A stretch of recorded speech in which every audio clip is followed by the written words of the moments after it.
ఎప్పుడు తీసుకోవాలి చిన్న వయసులోనే.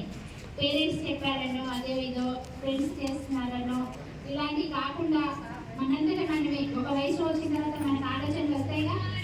అవునా? ఎంతమంది సెల్ ఫోన్లు చూస్తున్నారు ఇక్కడ? అందరూ చూస్తారా? ఇంటికి వెళ్ళాక చూస్తారు కదా. మన టైం అంతా తీసేస్తాయి మన ఫోన్ కానీ టీవీ కానీ. కనుక మీరు ముందు మీ గోల్ ఏంటంటే నిర్ణయించుకోండి. అందరూ డాక్టర్గా అవసరం లేదు, అందరూ ఇంజనీర్గా అవసరం లేదు. చాలా ఉన్నాయి మనకి. ప్రతి ఒక్కరు ఒక లక్ష్యం పెట్టుకోవాలి. ముఖ్యంగా అమ్మాయిలు చాలా జాగ్రత్తగా వినాలి. మనం పైకి రావాలంటే ఖచ్చితంగా కష్టపడి చదవాలి. ఈ వయసులోనే కదా మీరు చదవగలిగేది. ఈ వయసు వ్యర్థం చేసుకున్నారనుకోండి, పెద్ద వయసు తర్వాత చదువుదామన్నా చదవలేదు. అవునా కదా? వాటిలోనే 2-3 కిలోమీటర్లు రోజు నడుచుకుంటూ వెళ్ళి చదువుకొని వచ్చేవాళ్ళం. క్యారేజ్ పట్టుకొని వెళ్ళి చదువుకొని వచ్చేవాళ్ళం. ఇప్పటిలాగా మిడ్ డే మీల్స్ కూడా ఉండేది అన్నమాట. కనుక ఇట్లనే మీరు చెట్ల కింద కూర్చొని బేసెస్ అవి కూడా ఉండేవి కాదు. ఇలానే కూర్చొని చదువుకున్నాము. టీచర్స్ కూడా బాగా హెల్ప్ చేసేవాళ్ళు. ఎందుకంటే మన గవర్నమెంట్ ఉండే టీచర్స్ అంటేనే మంచిగా వెల్ ఎడ్యుకేటెడ్ ఉన్నారు. అంతా ప్రైవేట్ స్కూల్స్లో లాగా కాదు కదా.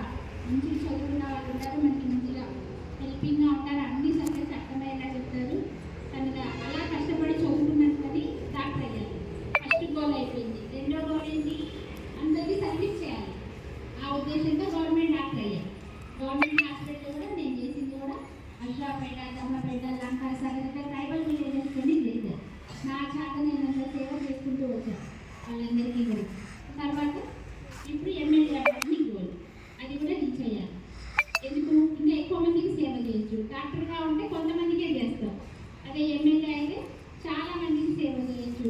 ప్రతి ఒక్క మన గవర్నమెంట్ నుంచి వచ్చే ప్రతి ఒక్క పథకం కానీ ప్రతి రూపాయి కానీ అవసరమైన వాళ్ళకి అందించవచ్చు. ఇలా అన్న ఉద్దేశంతో ఎమ్మెల్యే అవ్వడం జరిగింది.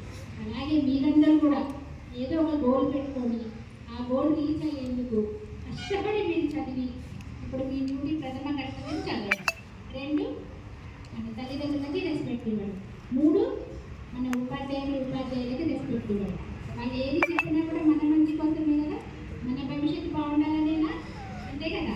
కనుక మీరందరూ వాళ్ళు చెప్పినట్టు చక్కగా చదువుతా.